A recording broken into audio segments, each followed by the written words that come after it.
A very good day to everybody. I'm very proud to present my paper today at the ALT Summit 2020. My theme is the teaching of listening, speaking, reading, and writing, and I completed my presentation on the 28th of June at 11 a.m. The topic of my presentation is, are teachers missing out on the teaching of listening skills? This is a research-based presentation. About me.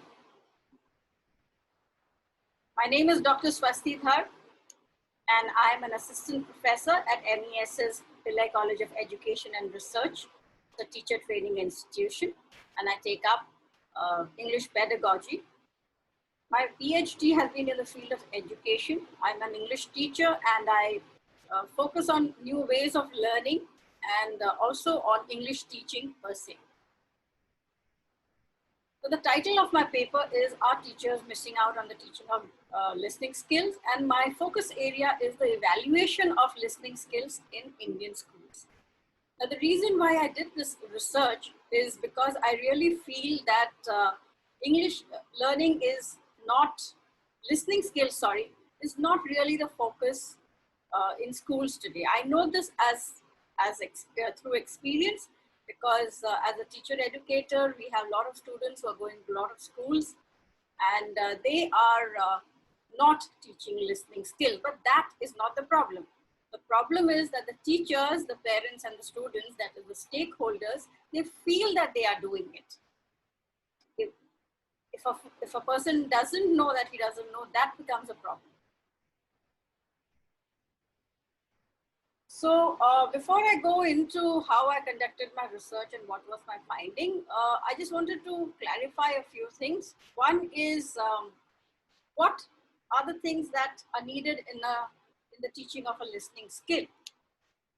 So we have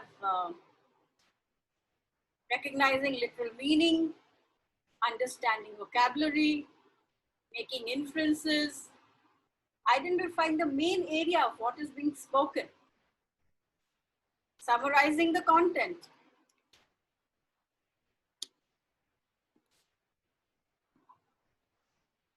analyzing, reasoning, finding evidence. All this is a part of listening skills too. All this is a part of comprehension too.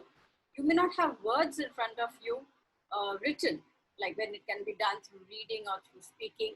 But when somebody is speaking and when you're listening to the person, the tone, the intonation, the pitch, the pauses, everything gives it off. And these need to be taught to children.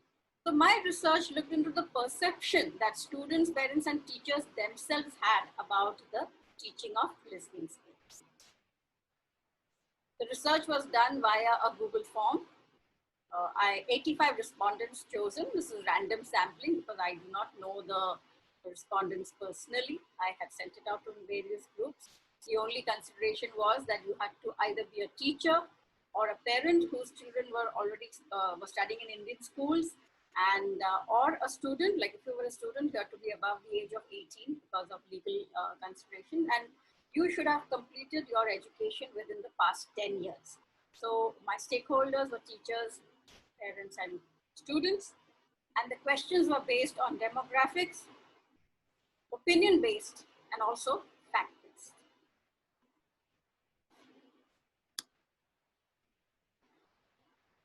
So this is the demographics. O is for others, P is for parents, S is for students, T is for teachers. So maximum were teachers. The others were mainly retired teachers, so they did not put themselves as teachers. So most of my respondents, that is 36 plus 10, 46 out of 85, almost 50% were teachers, parents, and 12 parents and 27 students. All of them are adults. Now, some of their beliefs. One was, are listening skills actively taught in the class? And the second was, are listening skills evaluated in the class? If you look at the diagram, more than 65% people have said that yes, not only listening skills actively taught in class, but they are also evaluated in the class. Thereafter, I had asked them individually all those questions, the 8 skills of listening skills. And do you do word meanings? Are inferences taught? Do you do points of view? Can you understand sarcasm? Main idea of what is being said? Were these evaluated? Were these taught? And the answer to that was no. That was the fact-based part of it. Thereafter, I went on to the main crux of it, which is certain beliefs that they had about incorporating any skill. It is not only listening skill. My Google form and questionnaire only focused on the listening skills, but any skill into the curriculum. So these were on a 5-point scale, 5 being completely agree, 1 being completely disagree. So I'm going to be sharing 2 of the findings.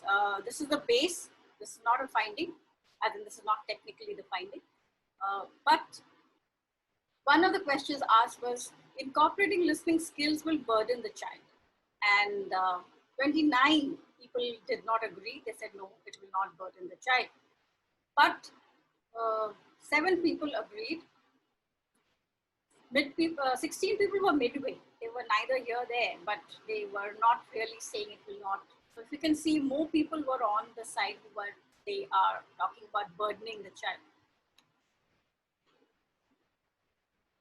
So 2 of the questions which I asked, which I'm sharing here, is that it is enough if the school focuses on expressible skills such as speaking and writing. There was one on writing too. And the number of people who are agreeing to this increases. Only 14 people say that it is not okay. And I'll discuss this in the conclusion. But when we are talking about burdening the child, when we are talking about expressing is okay, but the passive skills such as listening is we need not focus on, we can see a shift. My next question was, if the child speaks well, it means that he can listen well. And as you can see from the results, most people completely agree. So I would like to put my conclusion in the following manner. And my conclusion is based not only on statistics, but also on my experience of teaching in schools. That there is this concept of we are burdening the child, and all our teaching has become exam-based. My personal feeling, I know this is not research-based, but my personal feeling, and this is validated by my experience and talking to a lot of teachers, is that in India, the 10th and the 12th board are the big burdens that we have, the children have, even the parents have. And what the teachers have started doing is that they have started teaching right from class 1, only for you to appear for that test. So in 10th standard, everything is not to be evaluated. But the problem is that teachers are not teaching the extra thing which is needed for them to go up. So if it is not a part of the 10th standard syllabus, they kind of just don't do it. And this exam-based learning, this exam-based teaching has become a kind of a big rot in the system, that the basics, listening skill is to be actively focused upon. So that is the base of learning a language. If the child doesn't listen, the child cannot understand. How on earth is the child going to learn this language? So, and language is not just a subject. It is through language that you teach, that you learn. It is through language that you understand the world. So the basics of language need to be focused on, and that is the conclusion that I would like to draw upon. And I would urge all teachers to please think about these things and let the evaluation be in the 10th standard, 9, 10, 2 years. If we focus on the child preparing for examinations, that should be enough. But the foundation years, the primary years, need to be activity-based, skill-based, and learning-based. Thank you very much.